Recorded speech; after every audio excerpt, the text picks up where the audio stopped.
And this is Debbie. Welcome back to Cheyenne Wyoming Urban Gardener.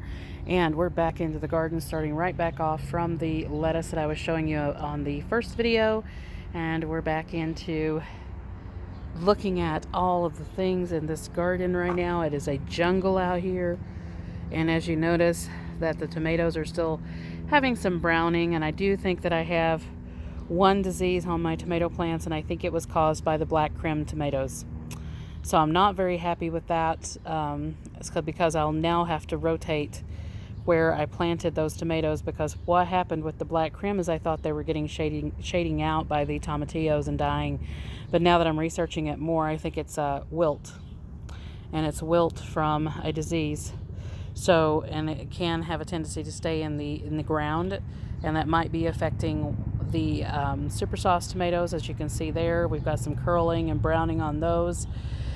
They're still producing, still have nice big tomatoes on them, as you can see here. We've still got tomatoes going on, and we've got tomatoes hanging everywhere in there, but we do have some browning on them. So I'm going to be keeping an eye on that, rotate the tomatoes out for next season, probably to where the corn is right now, over there, and do some moving around. I'll probably put the corn over here. So anyway, that's what's going on with that. And we've got some red curry squash just hanging everywhere in here. Let me see if I can see it in there. You can kind of see it, I think. Just kind of hidden in the fronds in there. There we go. There it is. So you can see that red curry squash in there. And that is beside of an acorn squash. The acorn squash is also getting acorn squash on it. Not having any issues with cross-pollination there, because I've been seeing some nice acorn squash on those. Anyway, that is the back side of the peas and also the tomatoes. And we do have the fennel coming on in that new fennel section. Getting a lot bigger than the last video even that I did. And we do have peppers on the pepper plants. These are the ones from store-bought sweet pepper seeds, where they're like a snacking pepper. You can see all those peppers hanging in there.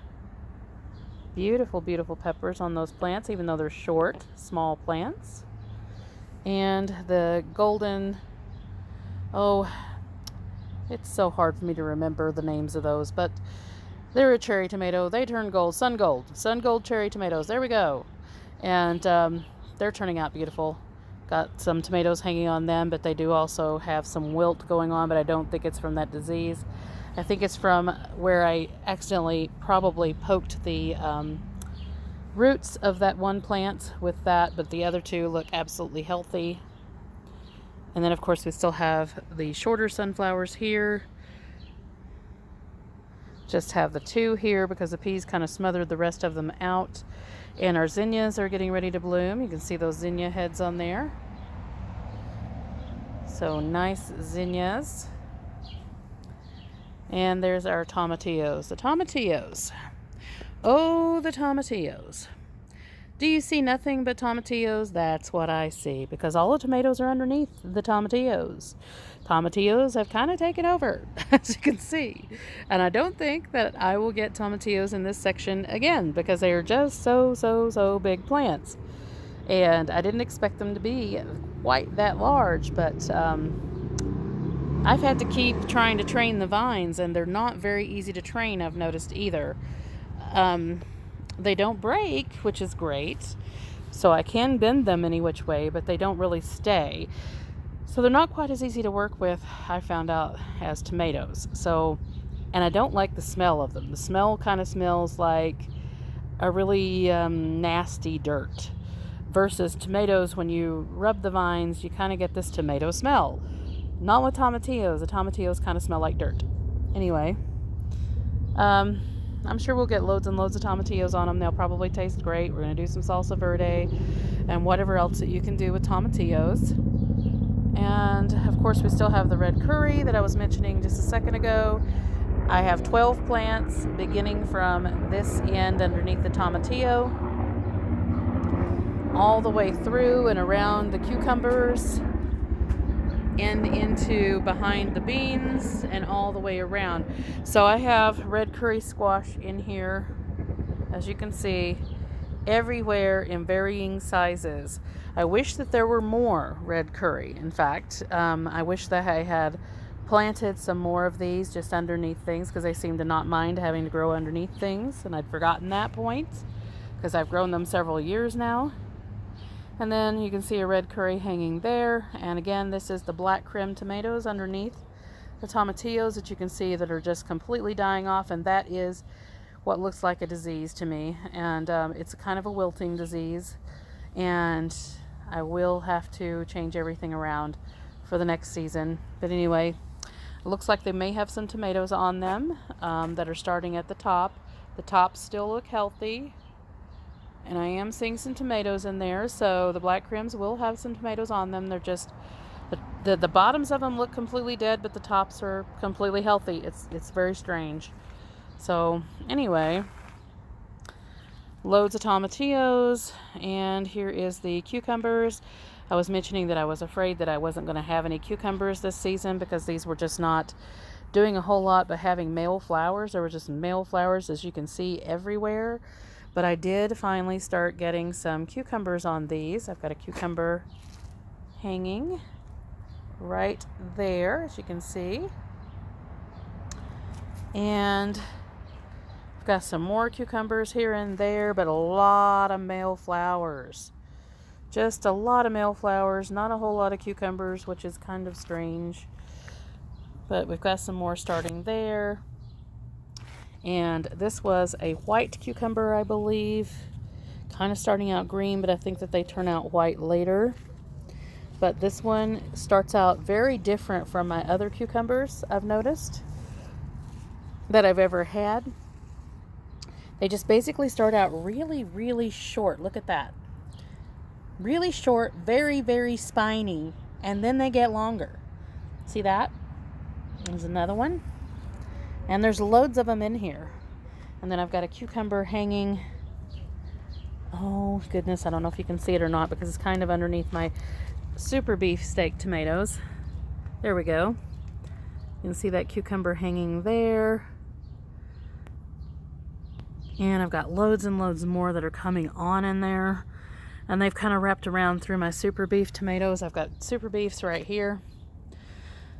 Also having problems with browning on those, but they're still producing tomatoes. And you can see some of the tops in here are still very green, still blooming, still putting on tomatoes. And they look fine. I'm not having any blossom end rot. I'm not having deformed tomatoes. They all look great, like you can see in there. So no issues with that. I'm not having any sunburning. They look beautiful. Just got some browning going on, so I'm not going to be too worried about it as long as my tomatoes still look great. Nope. And I just saw an acorn squash also hanging in my tomato right there. So this super beef cage is holding up an acorn squash, cucumbers, and a tomato. So they're still holding up really well to be kind of flimsy towers or cages, and I'm going to be picking up more. I had seen some more at the Goodwill yesterday of tomato cages that are the really nice large green ones that are coated. I'm going to go pick those up, and I'd forgotten to pick them up when I was there yesterday. So anyway, the giant ox heart tomatoes, which we're looking at the back side of, do have tomatoes that are now coming on them. Loads and loads of blooms going on, tomatoes coming on and getting big really fast. Same with the Cherokee purple, which is also in there. We did go ahead and pull our first Black Prince tomato, which I've got ripening in the house. I kind of pull them a little bit early because I don't want any pest pressure on them. Just when they start turning color, I'll go ahead and get them pulled and sit them in a windowsill to go ahead and finish out. Absolutely gorgeous plants, absolutely gorgeous tomatoes. The giant ox hearts by far are the healthiest, as you can see there. They have resisted any of this browning or wilting disease. Gorgeous plants. And as you can see, I'm getting loads and loads of bees now that are pollinating everything, so no issues there. These are the other long pole beans that I have in here, and I'd also planted some of the Asian noodle beans. Still not happy with the Asian noodle beans. They had started making runners. I had gotten them running. I think I've only got one that's actually going to produce anything. It's starting to bloom now and is running up the trellis. but the rest of them just kind of got some runners on them and then either died off or did nothing. The rest of the beans look fantastic, and these are the long pole blue lake beans.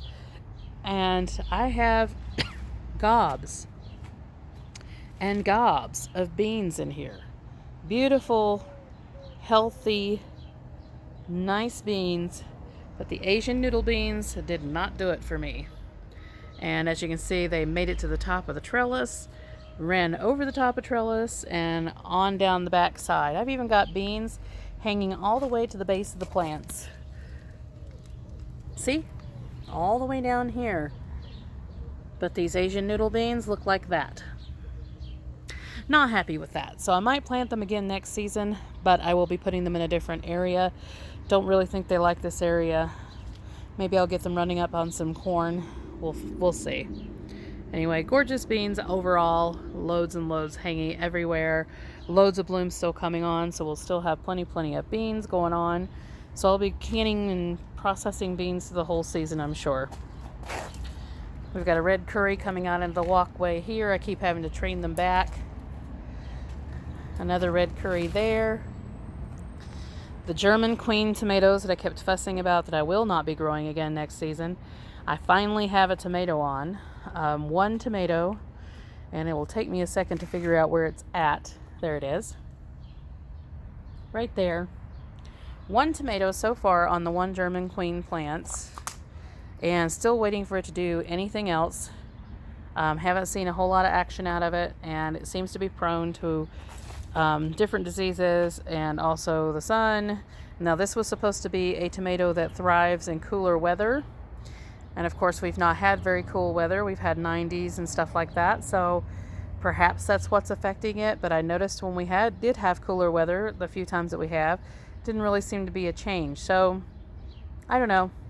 I'm not going to grow it again next season because I just don't really care for it. I picked these up because they were pretty much the last three of the German queen tomato plants that were left at Walmart, just to try them out, give them a try, see what they would do. And I'm not too happy with them. I don't like the plants at all. Don't really like the size or anything. So we have this other one. This is another German queen here, and there are no tomatoes on this one yet. It is just now starting to bloom. It had bloomed a little bit when we first got them and put them in, and then those died off, and I guess it was the shock of transplant, and now they're blooming again. Anyway, this is the other sunflower out here in the front. It is a lot taller now. It's probably about 8 feet tall, but still kind of short in regards to other sunflowers. And of course I do cut the bottom leaves off of the sunflowers. I still leave plenty of leaves on them up around the tops, but I cut the bottom ones off so we can still get, as you can see, sun coming through into the other plants, and it works great, especially when you're in a small space garden like this. Artichokes kind of got smothered out by the red curry. Still seeing some action in there, but I don't know if they'll do anything or not. We'll see. And this is the other side of the ox heart tomatoes, and you can see some of the tomatoes on there. There's one hanging in there, and there's a few more throughout. Gorgeous looking plants. Very happy with those. Just not happy that they take such a long season. And then of course we're over here in the small patch. We just got this little piece in the concrete where we have some soil and can grow some stuff in here. And I've got my Chianti red sunflowers, my autumn beauty sunflowers, and my teddy bear dwarf sunflowers in here. All looking gorgeous. We are getting heads on the Chianti, which they get about 4 feet tall, and that's exactly how big they are, 4 to 6 feet. And they start getting blooms on them, so these will be blooming red very soon, and you can see the little tinges of red all over the plant. Beautiful sunflower plants. And of course we've got the green bell peppers that I planted from the seed of the store-bought bell pepper. They are in here. These are the most beautiful bell pepper plants that I've ever had. And we have bell peppers. We have bell peppers going on these, as you can see. Nice, beautiful, big leaves on these bell peppers. Lots of blooms, lots of bell peppers setting on these. gorgeous plants. And then of course we've got the mystery squash over here that I haven't had any fruit on as yet, and the tip of it did get broken off, so I had to encourage it to make a new tip. So we haven't had any fruit set on it yet, and I'm not real sure which one it is. I don't know if I planted red curry or if I planted an acorn squash or what I did over here, so we'll find out. But I think it is a red curry, just by looking at the leaf pattern. But we'll find out when it starts setting fruit, and then I'll let you know from there. Wish I had labeled it. Kennebec potatoes still going on. In fact, they are blooming now a third time. And Kennebecs do take about 110 days to mature completely, and that's when the plants will start dying back. We do have a little bit of dying back on the ones in the front, some yellowing of the leaves, so they are beginning the process because that's about how old they are now. So, but we still have some blooms there, as you can see. They're going on, and we still have more blooms coming on. And the ones in the back, they're a little bit more shaded. But massive Kennebec potatoes. These potatoes are about 4 feet tall here in the back, with about 2 to 3 feet on the other ones, and they're beginning to sprawl now everywhere, which is another sign that they're getting ready to start dying back. Tahitian squash has reached all the way through now and is at our garage door. So I may have to start trellising it up and over the garage door to just keep it, or just fold it back into itself or something. But it did come out all the way on the other side, and I do have an enormous Tahitian squash that is hanging in the back section. Anyway, we're going to go ahead and do into a part 3, so I'll see you in part 3.